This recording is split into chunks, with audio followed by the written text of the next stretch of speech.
Good morning. Welcome to another adventure with the Traveling Roundman. It's an absolutely beautiful day for hiking today. The weather just cleared up. It's been very, very hot in the 90s. So I haven't been out, and I've been recovering from Mount Whitney. Mount Whitney was fun, but it was very, very physically taxing. So we are here back in Monacacy. My previous video from here was through the park in the woods, but now I'm going to go behind me to the nature trail, take it to the Burnside Plantation, and eventually it'll take us to historic Bethlehem. So I'll show you a little bit of that, the nature trail, and we'll go over a little bit of history of this area. So come along with me as we explore a little bit of historic Bethlehem. Alright, so this nature trail, this is about, the through the loop is about 4.5 miles. But this trail is actually where I ran my cross-country meets too. I remember this trail. It's pretty flat, and I'll show you the hilly section where we practice on the hills. But yeah, it's very, very cool out. It's perfect hiking weather, and it's good to be out because it's been, like I said, it's been way too hot to even think about going hiking. But beautiful day today, and we'll explore some history. Coming up on some train tracks here. I've got to cross these tracks. Make sure there's no train coming. Look that way. No train. Look that way. Alright, so let's cross these. Yeah, running cross country was a little bit of a challenge here. It would slow down your pace. But go back in through the woods.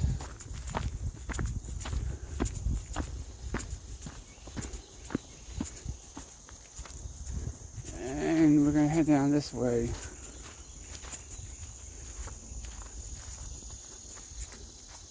Alright, so right here is the hill where we used to practice ups and downs for cross country, and that will lead you. At the top of the hill is the pool, is the Bethlehem Community Pool.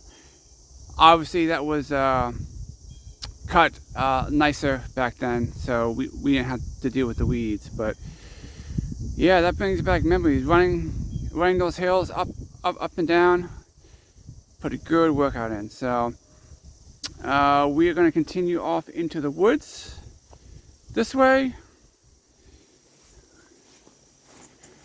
on an absolutely gorgeous morning.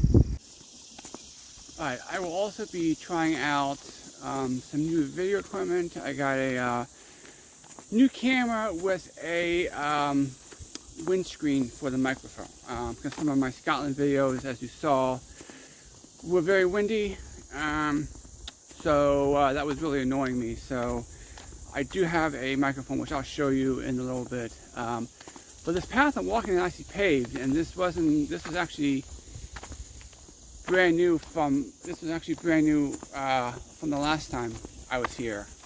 A couple years ago I was here, and this was still all just a walking path. But I guess they're making this into a bike path, I guess. But a little disappointing, but I can definitely understand that they want to make this more accessible to people, you know, to show off the city. So, right, we will. I probably won't film anything until we get to the Burnside Plantation, and then I'll tell you all about that when we get there. All right, we made it to the Burnside Plantation. This was here from 1748 to 1848. And this is not a plantation as you might think. This was a working farm, and here it was David Tannenberg, 1760 to 1765. He lived here, and he built pipe organs.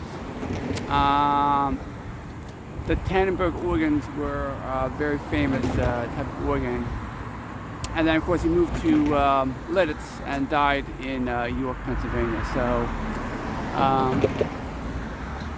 he has 50 musical instruments, and it was ahead of its time. So that's what's going to go on here. So this is the Burnside Plantation, and it's not a plantation as you would think in terms of southern plantations. There were no slaves here. The plantation comes from a German word for planter. So this was a working farm. Of course, they built organs, and they had farmland and served the community of the Bethlehem. So James Burnside bought this property because he did not want to. It's just outside of the main Moravian settlements, because he didn't want to follow their their way of life. So he built this place.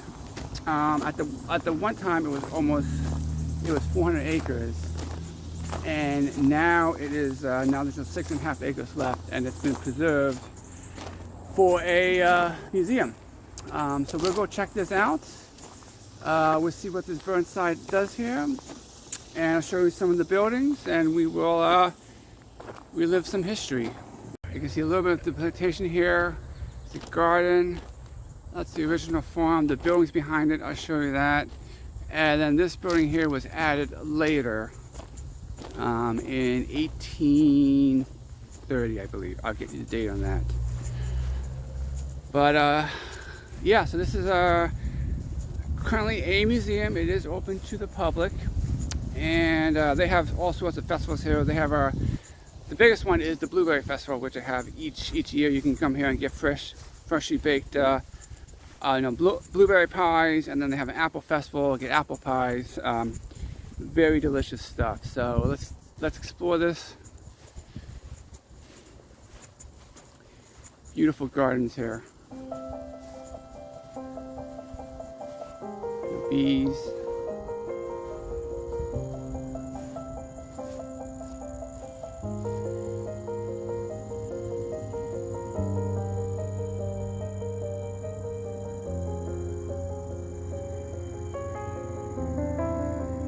Alright, so this is what's called a horsepower shed. So what this would do is it would have a wheel inside and be operated by, of course, horsepower, and it would be used to harvest the field, grind corn, and all the other stuff associated with that. It was the first of its kind. It's very rare back in the day. So this is a barn, a little bit up at the barn here. The original structures were burned in a fire, but these were relocated from someplace else in the state, from another section of the state, which had the exact same specifications. So this is the barn, and this the shed is over here. Used to garner the wheel.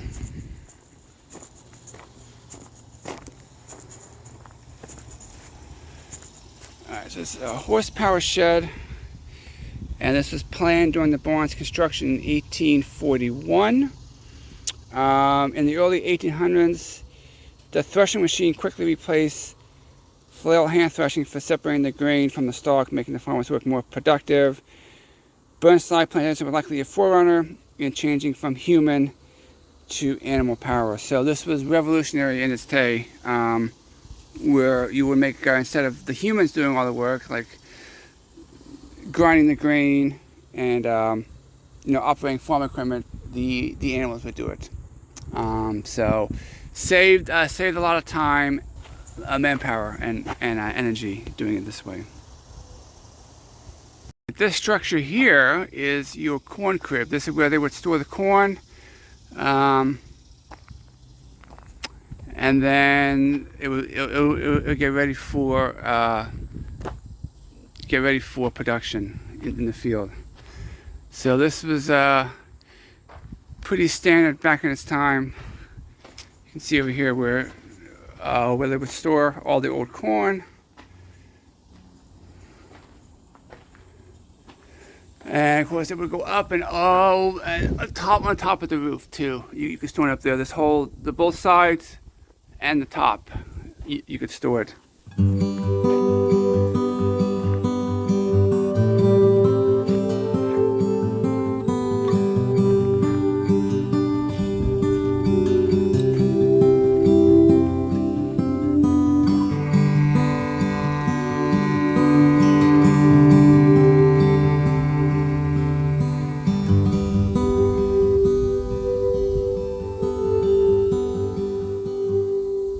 Alright, so just a slight correction. The two sides would be used to store the corn.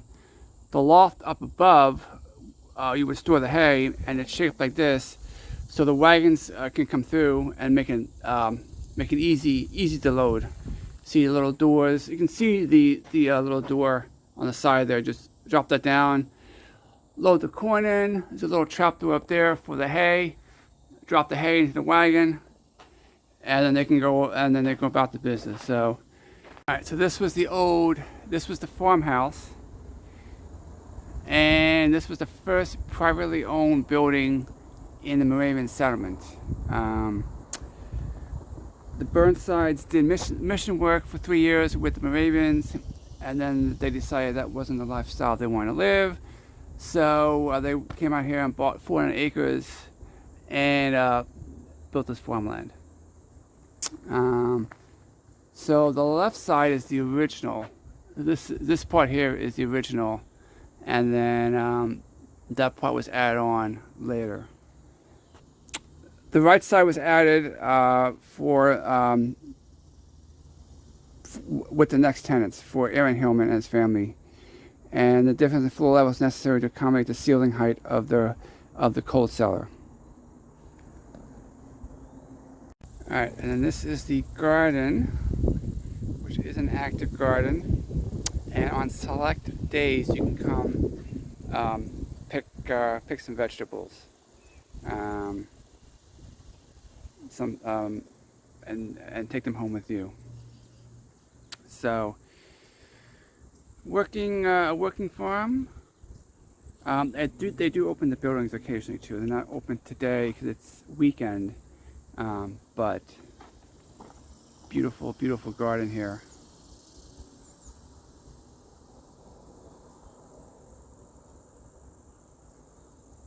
Alright, so that's a little history about the Burnside Plantation. I will take you down to the historic Bethlehem, and you can see the remnants of the Moravian village where the Burnsides lived originally, and then they moved out here and bought this farm. So let's continue on the walking trail, and let's go back a little farther in history. All right, one last look at the plantation. Again, a plantation is not the term you think of when you think of plantations down south. It's just a German word for planters. So this was a farm. No enslaved people here at all. So, all right, beautiful view of the garden and the house. All right, we're going to continue on.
This is on Old York Road, and this was the historic Moravian settlement.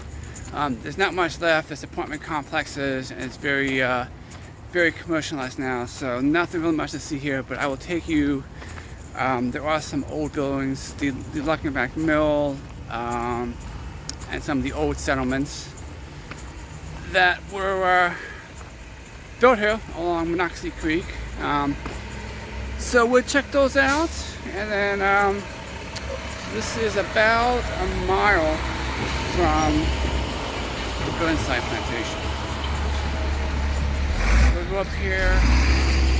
We are in the throes of Music Fest, which is an annual festival Bethlehem has each year. This is the last weekend. It's the largest free music festival in the country. I go every year. I'll probably go. I'll go tomorrow night. But so if you see the tents and the trucks and stuff, that's what that is. We have reached what's called the Colonial Industrial Quarter. This is the remnants of the old Moravian settlement who founded the city of Bethlehem. This is the Luckenbach Mill, which was powered by the nearby Monocacy Creek, which is probably 100 feet behind me. You can see all the stuff for Music Fest.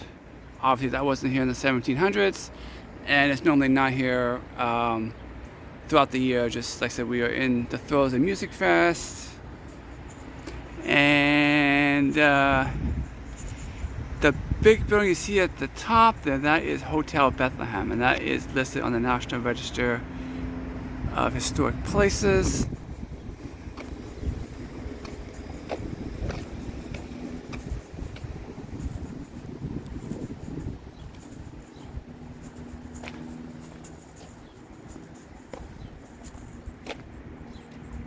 There's a little history on the industrial quarter.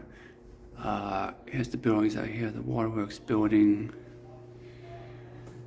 the tannery, the smithy, which was actually demolished, and then in 2001 it was rebuilt, and it is currently a working blacksmith shop. They have demonstrations there. That's up on Main Street. The spring house. The mill, which is the building we are currently in, and the miller's house, which is currently closed, but currently being restored. And then it's a little history of the area.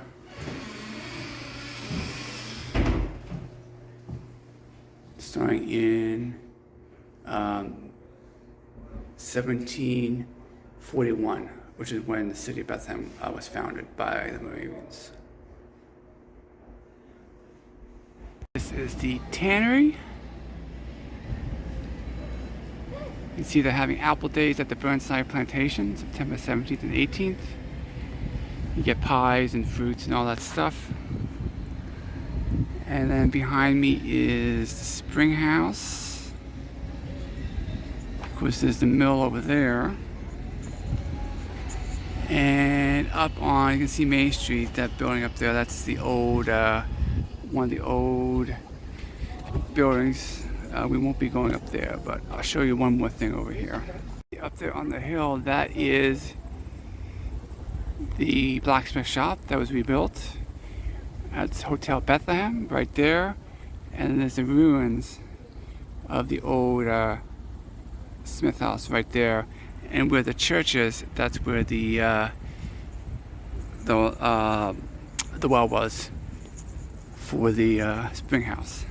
So this is probably the most important building here. This is the old waterworks building, and this supplied the water system for the colonial industrial quarter for the Moravians. And it was pumped from the nearby Monocacy Creek, which was used because it never runs dry and it never freezes, so there was always potable water there. and even today it's one of the is rated as a very A+ system for trout fishing. If you want to go fishing, it's one of the best places to go fishing. But the Bethlehem system is regarded as the first pumped municipal water system in the American colonies.